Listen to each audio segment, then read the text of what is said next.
It's a sure thing. Change, change. Expect a miracle change.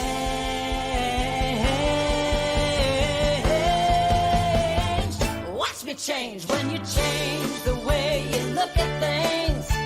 The things you look at change. When you change the way you look at things, the things you look at change. When you change the way you look at things, the things you look at change. When you change the way you look at things, the things you look at change. Now do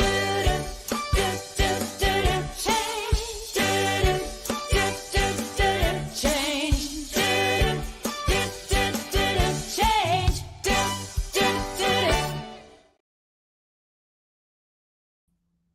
Good afternoon, good morning, good evening, wherever you are in the world. I'm Barbara Schreiner Trudell, And I'm Cheryl Rogers. and we are bringing you Spirit Cafe, a place of courageous conversations on the New Thought Media Network, and we're delighted that you're with us today. We will start with land acknowledgement, so important, especially this week with Juneteenth. These messages are so powerful and so important. We work, live, and play on the historical and traditional territory of many First Nations. And as we gather on Turtle Island, we as settlers are grateful for the opportunity to meet here. And we thank all the generations of people who have taken care of this land for thousands of years.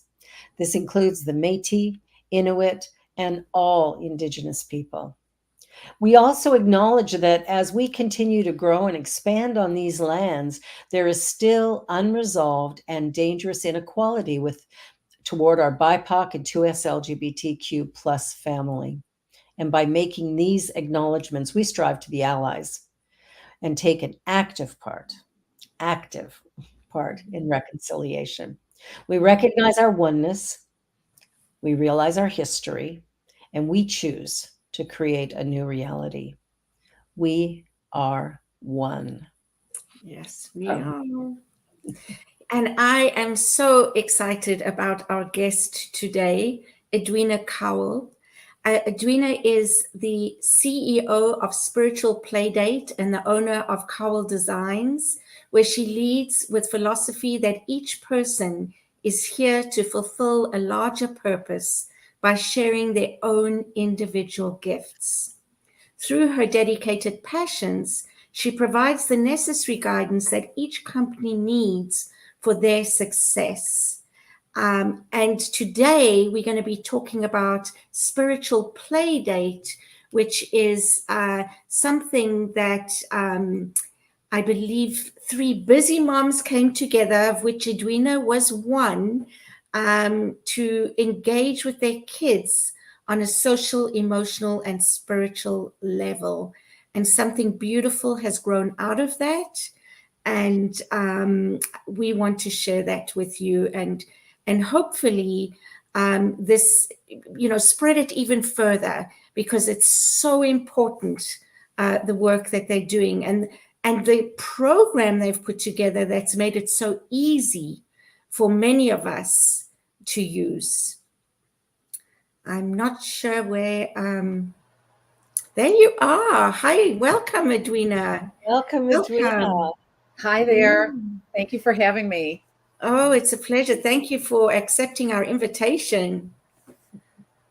So tell us about Spiritual Playdate. How did it come to be, and what's happened with it?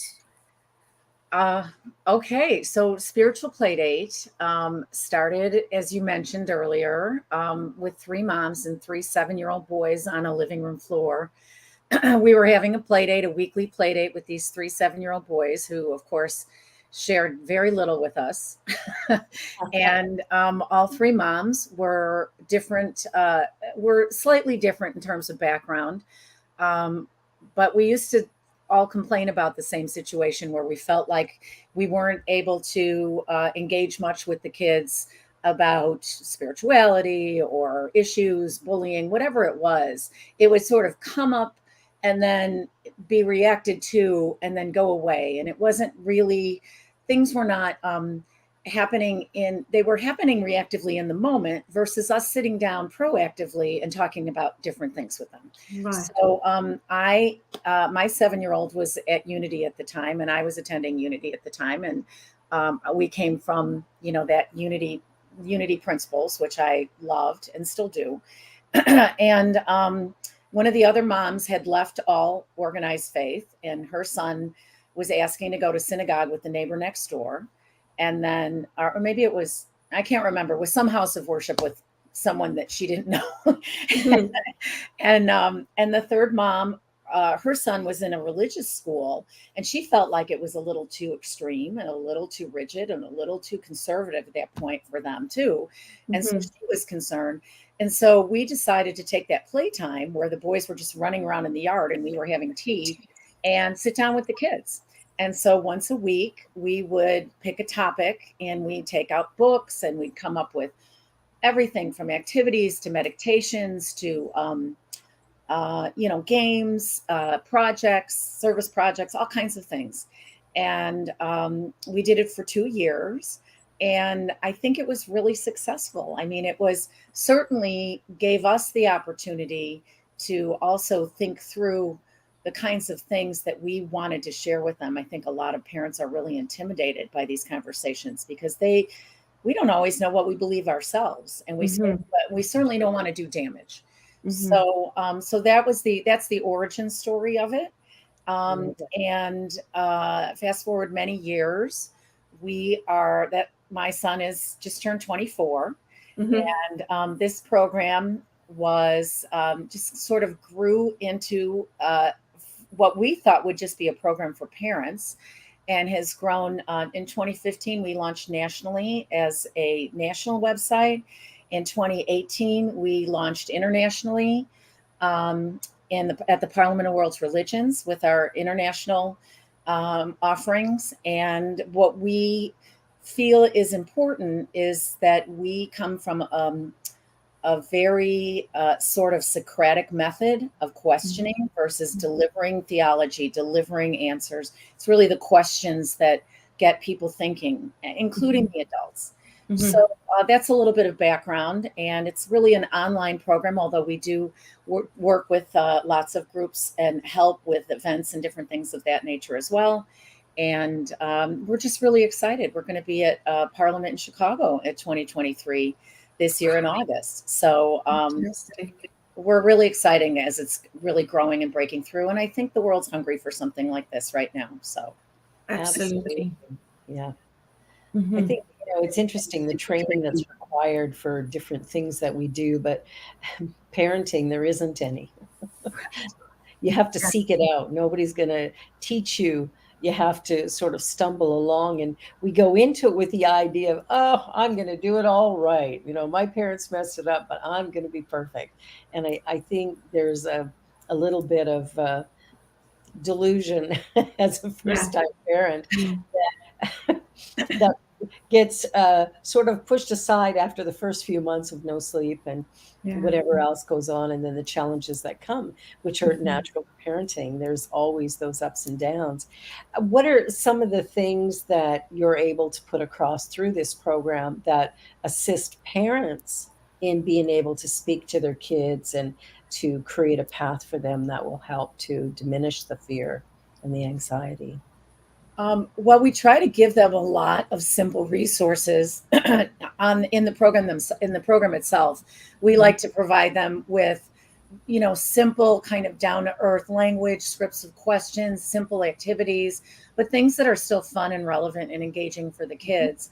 One of the things that we talk about, though, that I think I think that parents need to know is that we start out as mechanical parents, right? We're changing diapers, we're rocking them to sleep, we're doing everything that we can to just get them through the day and keep them healthy and alive. And then around 5 or 6, we get to the point, maybe earlier with board books and different things, we get to the point where we're starting to have, real world conversations with them. And those conversations are really critical. And parents tend to I think, dismiss them a little bit if you get into some of these territories. You're starting to talk about who your creator is heaven real, is it? Those can be very intimidating. For some it can be Mhm. very, very intimidating. And Mhm. so what we try to do is give parents the tools to be able to have those conversations, and also be able to say, I don't know, this is what was taught, this is sort Mhm. of what I've learned, I've discovered, and I believe now, after years of being on this journey, it's a wonderful journey. Things like that, ways to talk to kids, and also ways to give language to these sorts of topics when you're not used to talking about them all the time. Right. We sort of process things and we don't always talk about them. Some of us Mm. probably talk about them all the time, but Mhm. certainly most of us, if we do talk about them, are not talking about a lot of these things with kids. And now we've got into this new territory now of violence and nonviolence. It's not really a new territory. It's just in our faces all day long. So, you're talking about really difficult topics like refugees, and safety, and things that were Shootings and school closures, lockdowns, like, right. oh my goodness, right? Which causes such anxiety in kids, which we were talking about. Like, what do kids have in their lives? How are they taught to counter that negativity, and to be able to turn it around so that it doesn't become all about that, but that there's a balance in their lives about themselves and their environment. Well, I think sometimes as parents, our fear is so high that we have created that bubble, Yeah. which, I think some of the things they fear as a result of our maybe overreaction or the intense fear that we're feeling around something. And even keeping the 24-hour news cycle on all the time, I think is the most damaging thing we can do to ourselves, Mhm. but also to whoever's in ear range of it, because the mind doesn't really distinguish between a real and an imagined event.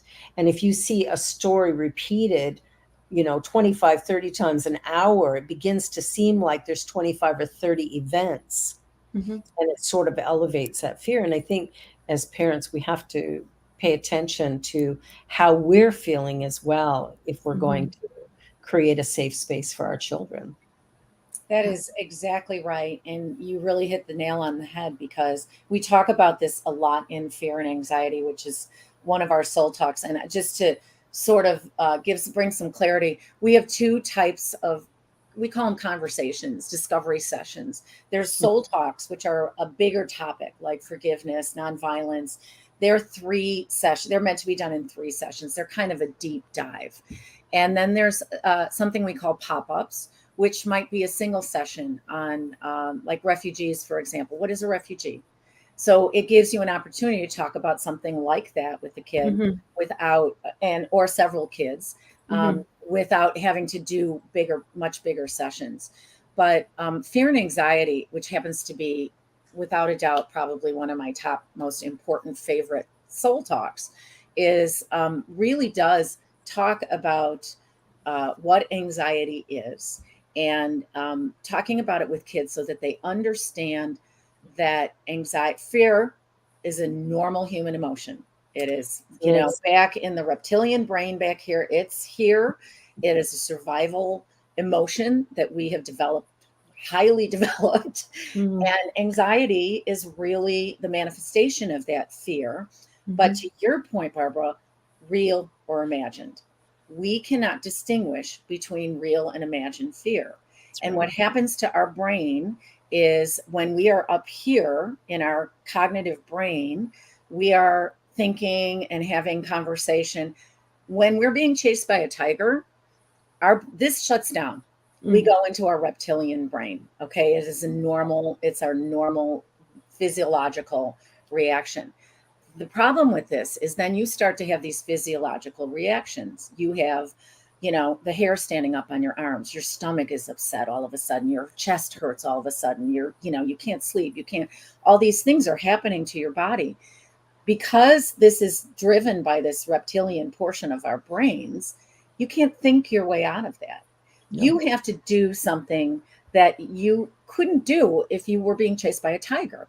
You have to count backwards from 100 or identify 5 colors in the room. Or there's so many different tools like this that you can do that are just sort of there, you know, all the breathing exercises and all these things, which are really great tools, and they can de-escalate and bring you back to center.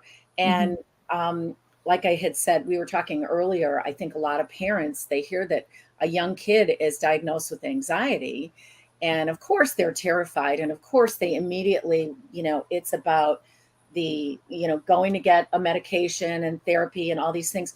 And again, I'm not poo-pooing any of those things, but really understanding at its source what all this is that's happening to these kids and human beings. We all go through panic and anxiety. It's not it's not like you caught, you know, some horrible flu or something. It's not that kind of a diagnosis. It's an emotion that we have not learned to be able to wrap up tight.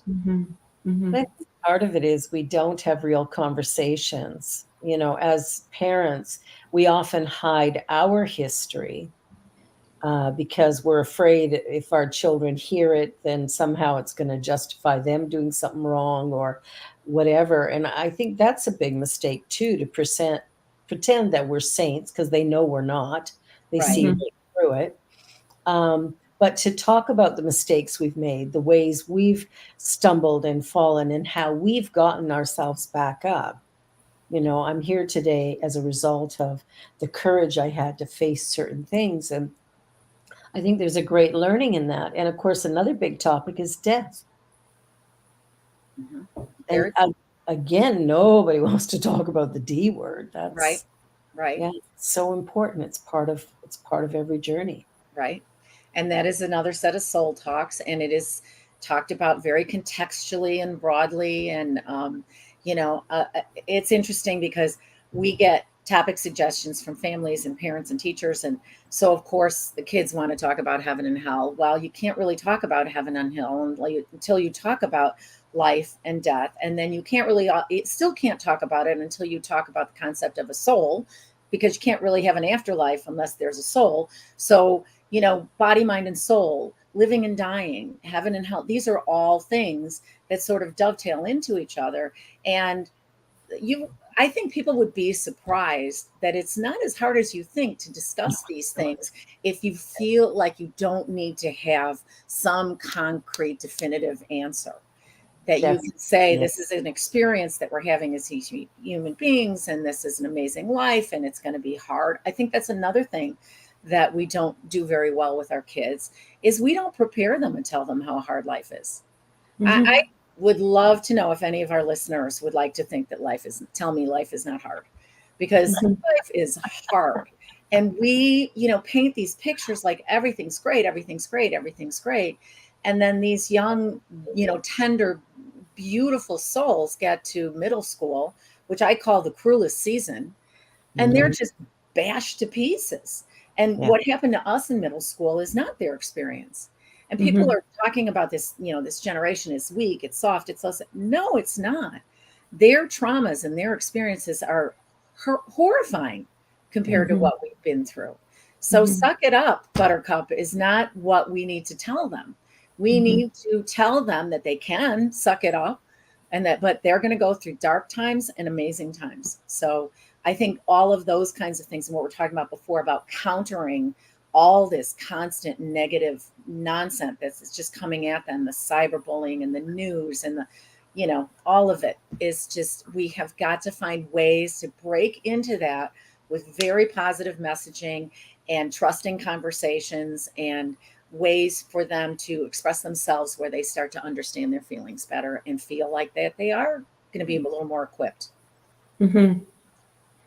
Absolutely. Can you hear me? Yes. Yeah. Okay.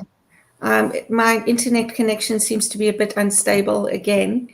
But absolutely. And one of the things a couple of things that I really love about your website and your program is that, first of all, it's interfaith.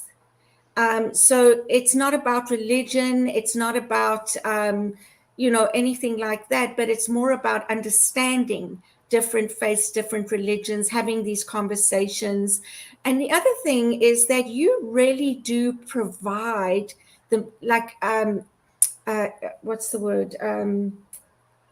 Comprehensive material for parents or for anybody who has a little spirit group, playdate group to use. It's not like they have to think about what to say or how to say it, or it's all there, which is just such an amazing tool that I think, people need to know about and have more access.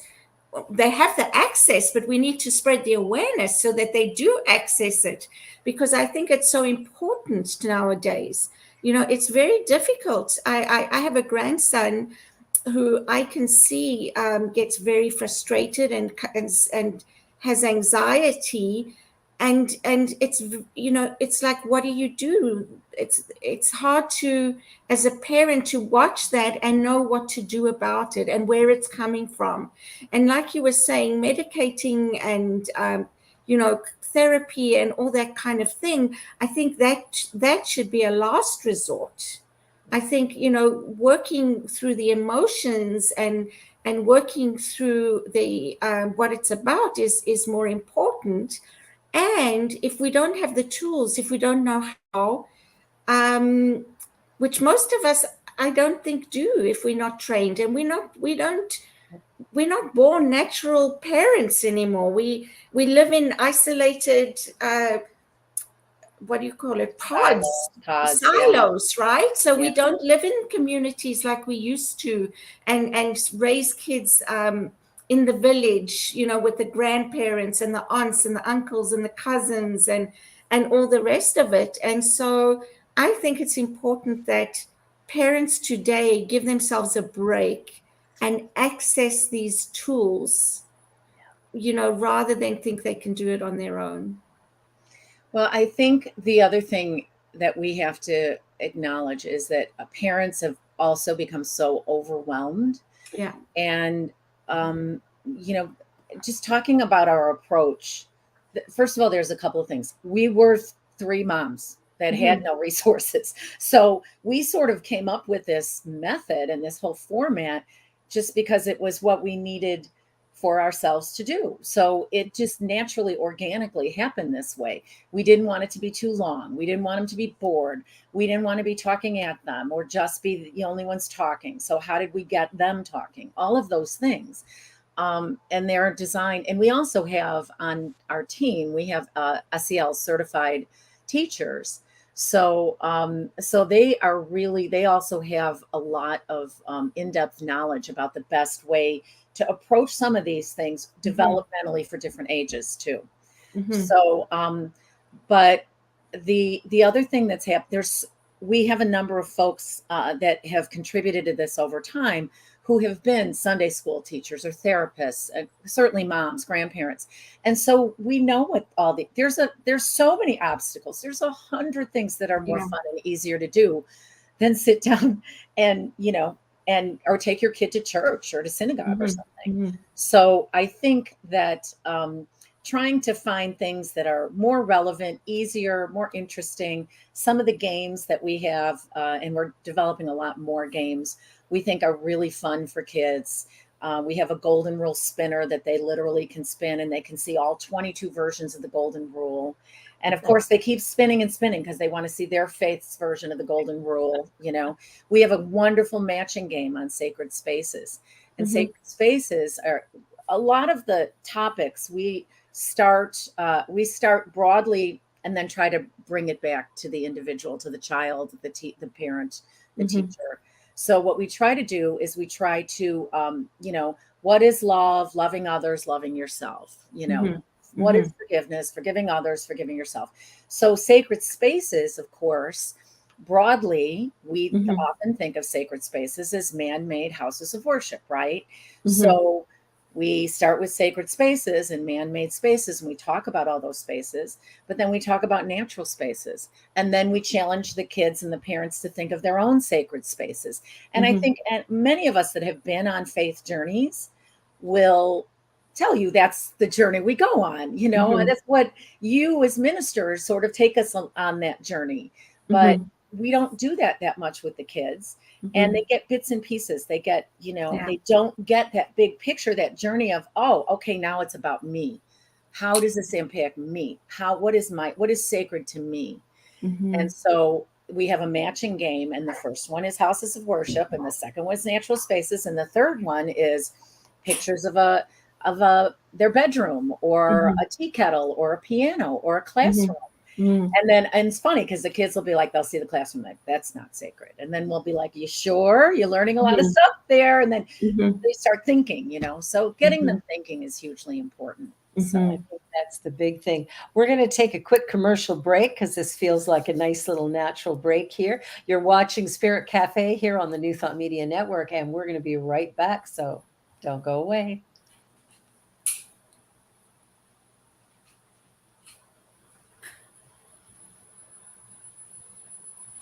I think.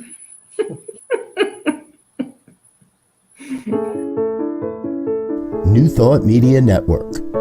We are a global broadcast network of positive music, media, and entertainment, inspiring humanity's evolution along the journey of enlightenment and creating a world of love, peace, empowerment, and prosperity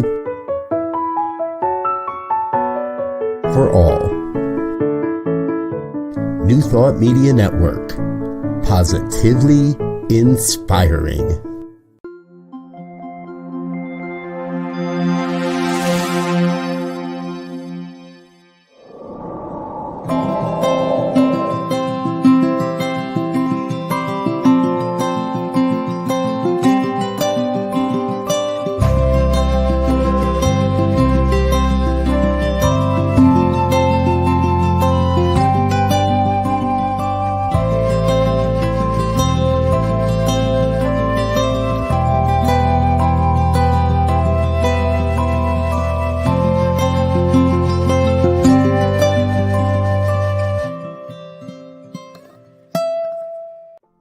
Please help us say thank you to our organizational sponsors and donors, including the Hefferland Foundation, Affiliated New Thought Network, International New Thought Alliance, Science of Mind Archives and Library Foundation, Center for Spiritual Living Denver, Center for Spiritual Living Midtown Atlanta, New Thought Philadelphia, Planned Happiness Institute, Summit Center for Spiritual Living, Center for Spiritual Living on the Lake, Unity Spiritual Center Kitchener, Om Center for Spiritual Living, Center for Spiritual Living North Jersey, Unity of Savannah, Center for Spiritual Living Seattle, and all of our individual donors and sponsors.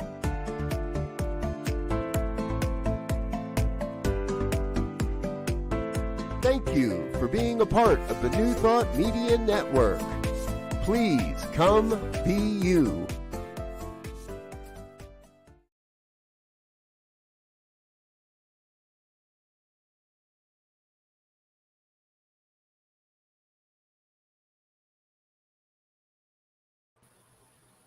And we're back with Edwina Cowell, and we're talking about spiritual play dates, parenting, children, anxiety and fear, all the fun stuff in today's world.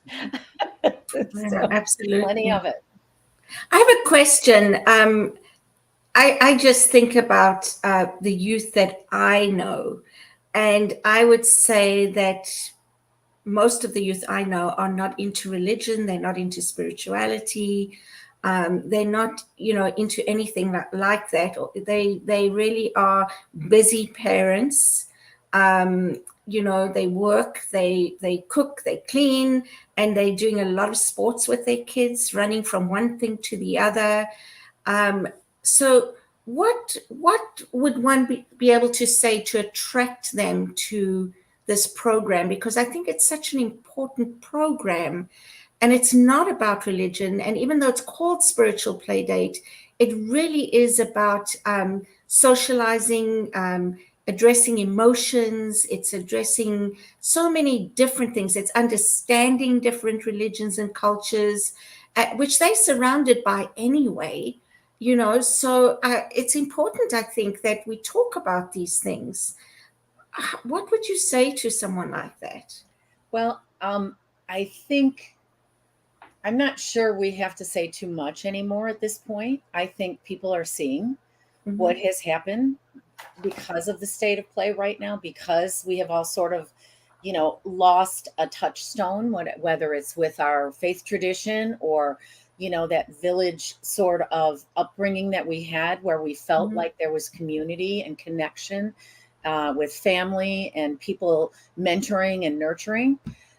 So I wonder that what we really do have to say, what I think is that people are exhausted and they do want to see peace. And what I always really say is, I feel like if you want to change the world, serve the kids in your community, serve the kids in your community, serve the kids in your community, Right. whether that is at your church, whether that is your own child at home. The more that we pay attention to these kids and give them a foundation of strength and hope and purpose, the better off that our whole world will be down the road. This isn't just about, fear and anxiety, forgiveness. The golden rule to me is, and this is actually one of my favorite quotes in the world. We have this all over our site and all over our, a lot of our videos and things. It's easier to build strong children than repair broken adults. And look at us. We have a world of broken adults. Yeah. And sadly, what we are seeing right now is we are building a world of even more broken adults. Yeah. Because what we have are terrified children. And we know that people that are hurting at that level, they go out and hurt others. And Absolutely. so building compassion and understanding the golden rule, to me, the golden rule is critical teaching. We do a terrible job of it. We teach it like it's some sort of a transaction. It's not a transaction. It's a transformation. You're not nice to me because I'm nice to you. My act of being good to you is an act of loving myself. I know when I'm behaving in a shameful way. I might not acknowledge it, but at my core level, I know. And so when we start to teach the kids that by bullying someone else, they're really hurting themselves. They don't love themselves by bullying someone else. They love themselves when they help someone else. And if we really started to see that, I think we would start to see different behavior with the kids. And that's the reason parents should paying attention to this, is because they want a strong, resilient child. Beautiful. Kids that are bullying are often being bullied or harmed in some way as well. It goes back to that idea of hurt people. And I think one of the things that for me has always been important is to honor all children. And so the one that seems like they're being the bad one, to realize that's a call for love, that there's something there that child desperately needs that they're not getting. And so they're being aggressive or whatever to others to try and elevate their own place in the world. And I think we need to look at bullying from a different perspective. How do we create compassion, caring, and respect and kindness? How do we do that instead of making one person wrong? Well, and that's exactly the point, because that is the spiral of fear. When someone gets bullied, they become afraid, they become angry, and then they in turn can become the bully.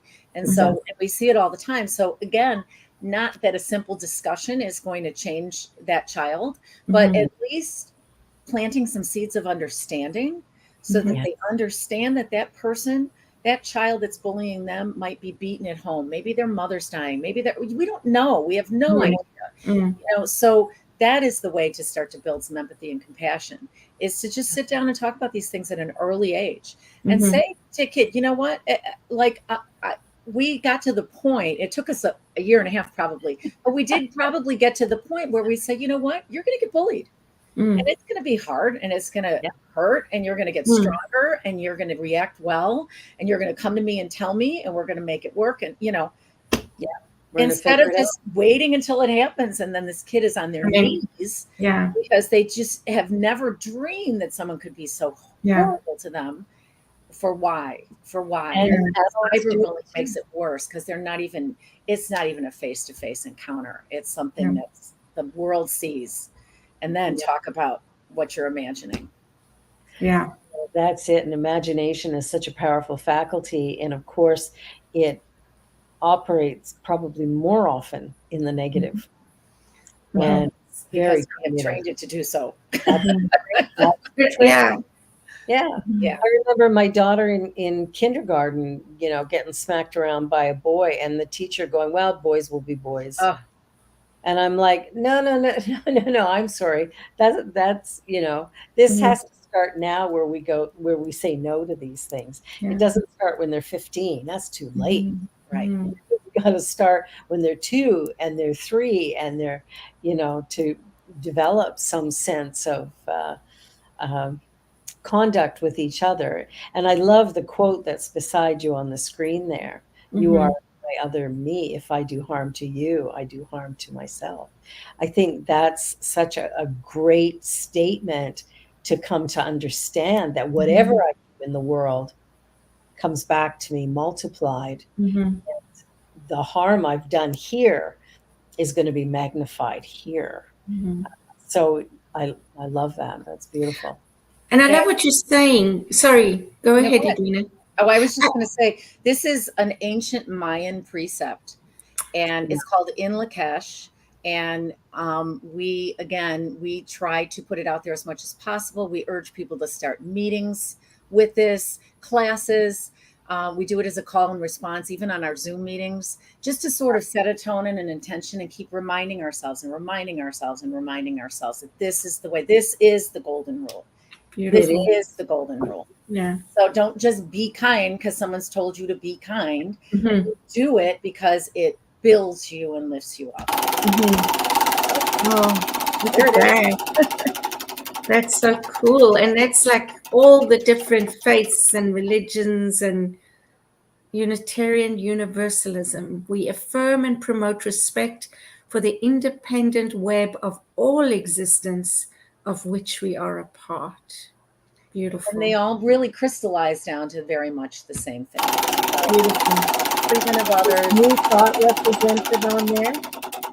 I don't think New Thought is on here. There is the classic Christian. There's some really ancient ones too. Yeah, that's one of the things I've found is so often our teaching is left out of all of these things, and we're so clear about what it is that you've got written beside you on there. It's like that's what we teach. Well, let's get it on there. Let's get it on there. It needs to be on there. Absolutely. Unity, yeah, because But what I wanted to say from what you were saying, Edwina, about, when we were talking about bullying and all that, what you're talking about is preparing our children for life instead of being reactive to what they're learning and what they're experiencing, which I think is so important. And I think that, I don't know, I think that somewhere along the line that we changed in a way that we've become reactive to things rather than be proactive, rather than prepare for, rather than teach children, teach even adults, about life and how to navigate it and how to respond. Our tagline is life skills for kids and their grown-ups. And because the way we have interpreted this is these are life skills. I don't know if you go to a public elementary school, life skills are like, I don't know, brushing your teeth and, which are, of course, it's an important life skill. Yeah. Balancing a checkbook when you're older, all of those things, they are life skills. Yeah. But for us, I think that these kinds of principles and teachings and traditions are the treasures that have certainly kept a lot of us going over time. And I think that, to me, it is the life skill that has saved me from, really dark times and brought me out of things and said, I'm ready for my next chapter, whatever it is. And also be able to talk about some of the darkness too. The other day I went through a really rough week last week, and I was not very nice to either of my boys who are 20 or 24. And, I texted them both the next morning and said, I love you. I'm sorry. And they're like, what's up? And I'm like, I'm just going through a bad time. I'm in a dark place right now. I apologize, and I can't tell you it won't happen again because it may. I'm struggling right now. But, to get to the point where you can say that to your kids and then they can say it to their wives or their friends or whatever, that's when you don't have this buildup of animosity and resentment, and you build relationships in an authentic way. Yeah. And so life skills there are a lot of different things, and our list keeps growing of all these topics that we're trying to include. But I do think that fear and anxiety, the golden rule, forgiveness, these are some of the most critical foundational pieces and that gratitude. We can share. Yeah. Gratitude.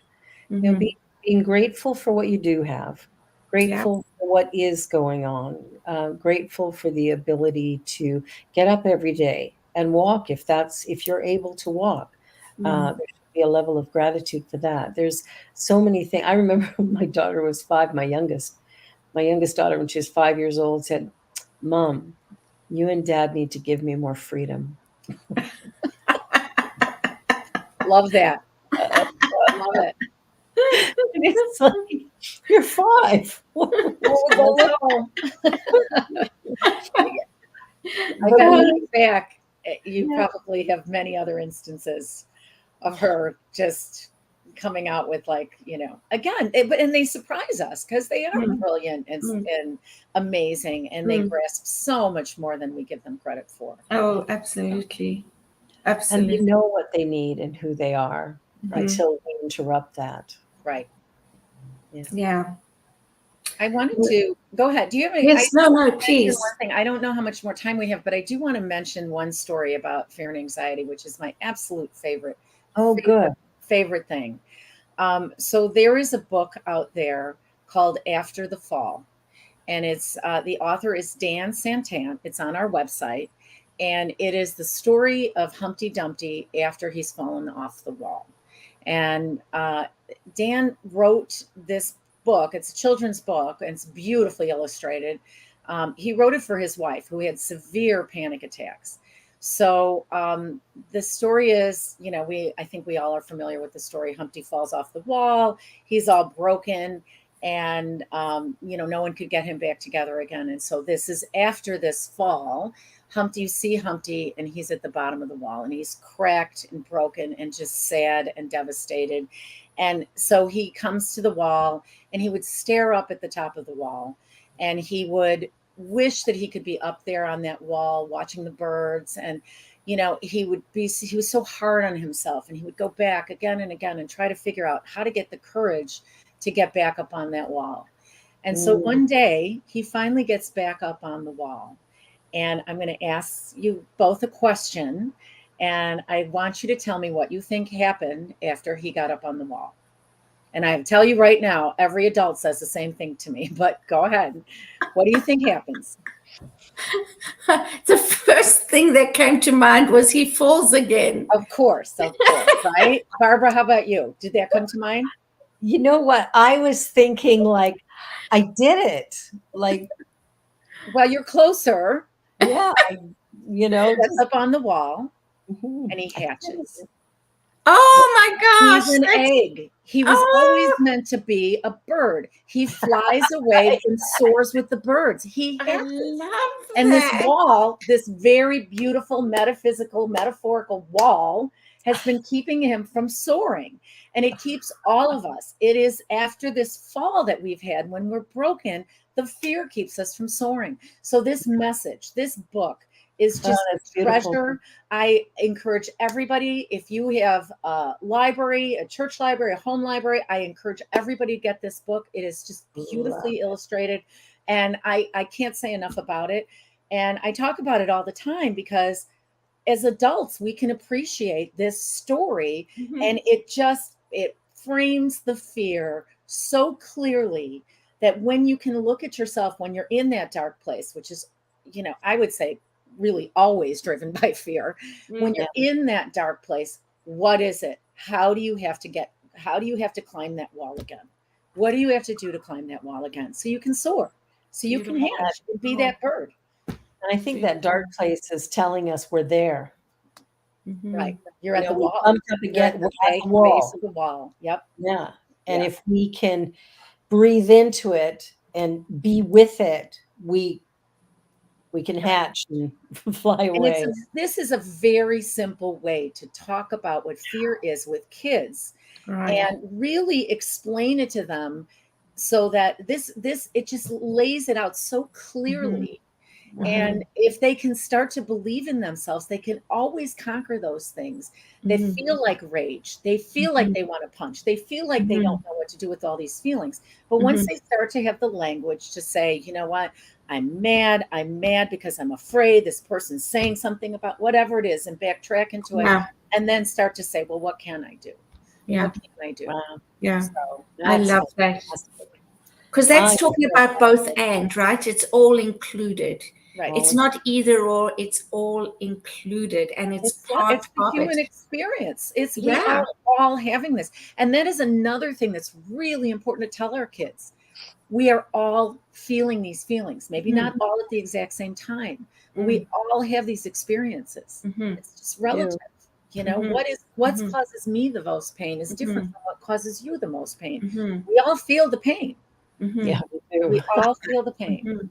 That's one of the most beautiful stories about navigating life. I'm definitely going to order it right after this for my grandchildren. Wonderful. Please do. We've built an activity around it, because it's in our fear and anxiety soul talks. And so the activity is the kids then get to cut wings out of cardboard. And on the inside, they put all their dreams. And then on the outside, they write their fears all in pencil. And then they get to tie them on with strings and play around. And then as they face different fears, they get to erase the fears, which are on the outside of the wings. The reason that the dreams are on the inside of the wings is because it's the lift of the inside of the wings. That's where the breeze that lifts you up over the fears. So again, there's ways to do this without sitting there and lecturing these kids and telling them old, irrelevant ancient stories. There's treasure in those stories too, but we need to start reimagining and reinventing the way that we talk to these kids and the way that we work with these kids. Well, it's a different world, right? Sorry, Barbara. Very different. It's a different world to what we grew up in, even more different to what our parents grew up in. I mean, totally different world. Well, the world I grew up in, if you stepped out of line at school, you got swatted, you got the strap, you stuck in a corner with a dunce cap on, and all sorts of destructive things that created a society of people who feel like they're not enough. I wonder why. Right. Absolutely. They've never been told they're enough. We've never been told that. No. If anything, the counter is true. So. Yeah, allowing people to be who they are and just kind of honoring them where they are, which is what I've been able to do with my fourth child. Sorry, first three. Practice makes perfect. Perfect. Yeah, every now and again they'll say, "Wow, you got lucky. You got something you should have." But it's that journey of finding how to do things, and even listening to little children when they talk about their imaginary friends. And all children do this. And what's fascinating is I don't think it's necessarily imaginary. I think there's a thinness in the veil. My daughter did some things that were like, ooh. Yeah. And I can share one quick story. Her great aunt, who died when she was 1 year old, who'd been retired for a number of years when Genevieve was born. And so at a year old, she passes away from cancer. Now, fast forward about another 2 years, Genevieve was probably about 3. And she's in my bedroom, and she's got her Barbie doll laying on the side of the bed without her clothes on. And she's got a lamp that she's moved it so it's shining straight above. And she's going, okay, step back. Dr. Louise is going to operate. Oh my God. Louise was an operating room nurse. Wow. We never spoke of that. There's no way she could know that. Mm-hmm. That's So, wild. and she would tell us, don't step there. Wheezy's sleeping there, right? Like, and she slept in her Aunt Louise's bed. Like when she passed, it was pretty much a brand new bed, so we moved it Mm-hmm. into our place, and that was Genevieve's bed. It's still her bed, actually, at Mm-hmm. 18. So I think we have to stop dismissing the stories our children are telling us and listen and be interested. And we don't have to understand it. Mm-hmm. Right. Enjoy it, right? Mhm. Like, And ask questions. Don't make them make them feel like they shouldn't be saying this or thinking this or whatever. Just ask Exactly. questions. Yeah. Yeah. you know, we had Beautiful. to stop our car a few times because her imaginary horses, one of them got left out of the car, and we had to roll the window down and stop the car and let it jump in. And I think it was Ugu, and it, we did stuff like that, which I would never have done with my first children. Mhm. Right. I didn't Right. I didn't know. I Mhm. didn't know what I know now. So Yeah. We need to let them play too. Yeah. Play is hugely important. play. Yes. Yeah. So let's talk about the different, I think there's different levels of membership in the Spiritual Playdate. Will you tell us what they are? And again, I think recognizing that this is not just for children, this is for adults, this is for teachers, this is for so yes. many people can access this material and use it to make a difference in the world. And that is our hope. That is our dream, is to scale this and to get it into the hands of as many folks that want to use it as possible. Mm-hmm. So we have a free basic membership, and it is, you basically can get into the library and see all the books that we have. We have a beautifully curated library that's by topic, that you can search by topic. Mm-hmm. You get our newsletter, and you get 3 soul talks, and they're 3 basic soul talks. I think they're love, forgiveness, and gratitude that you have access to. And it's just a taste of the program. And it's always free. It's not a trial, it's just free. And then you will get, some resources there, but you don't really get the full program. Right. When we designed this, we really thought it would be primarily parents using it and not any organization. It never even occurred to us that organizations would be using it. Mm-hmm. And so we thought, well, what is the easiest way to make it as accessible to everyone in the world as possible? And so we created this, very kind of random $2 a month, billed monthly. Like, what would you spend $2 a month on? Well, some people don't have $1 a month to share, but many people will spend, money on an app, and all of the funds that go into this are used to sustain and rebuild and reinvest in this program. It's an L3C, which is a social impact program.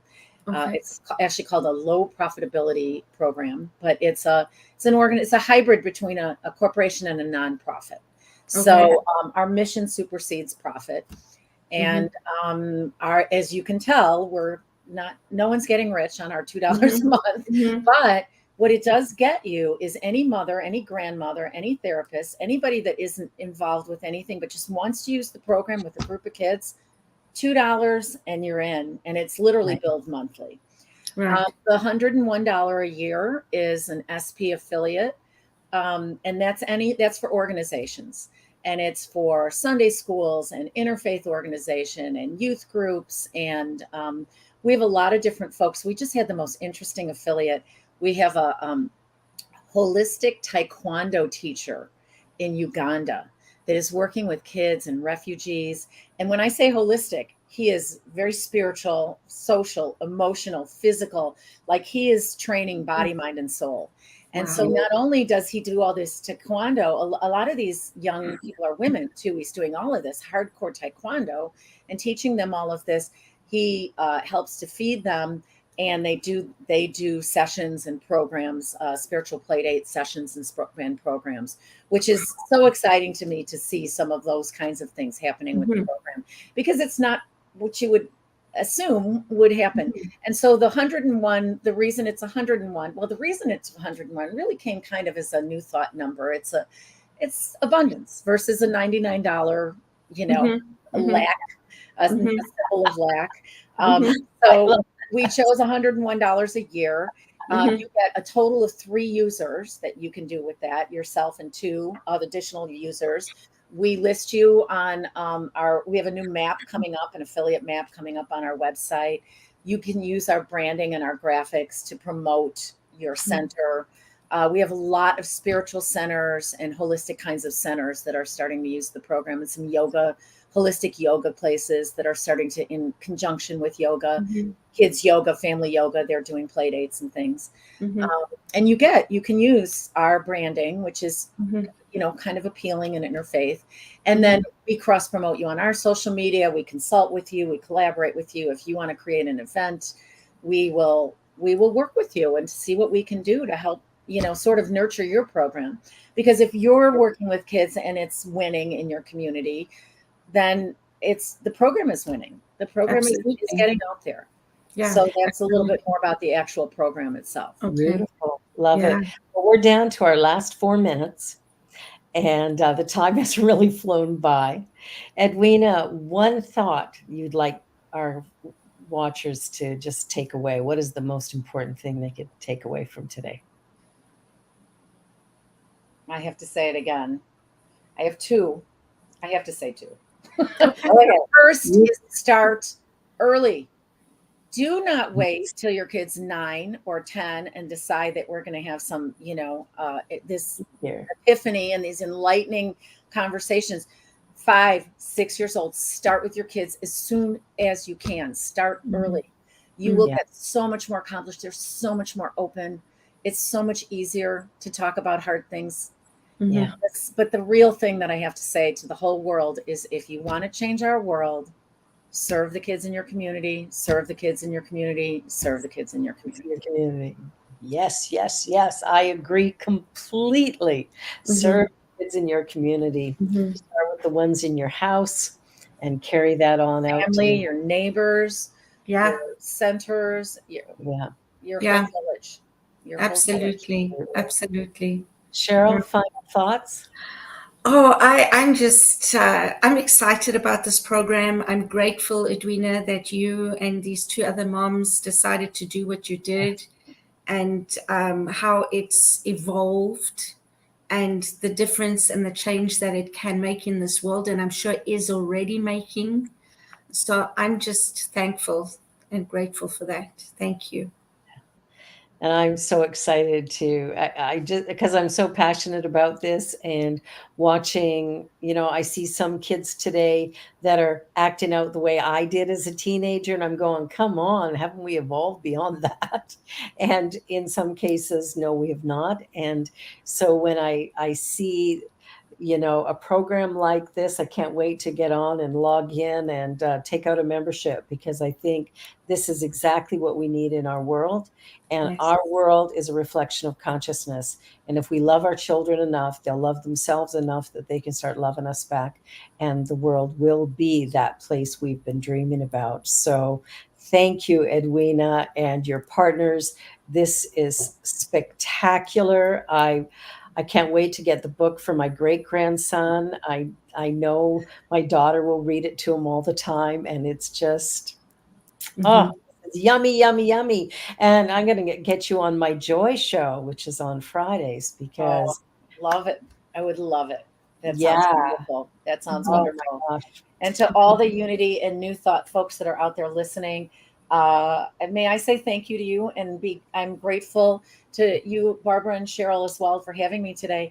But just in general, this did evolve from New Thought. I could probably consider myself a pantheist 15 years later.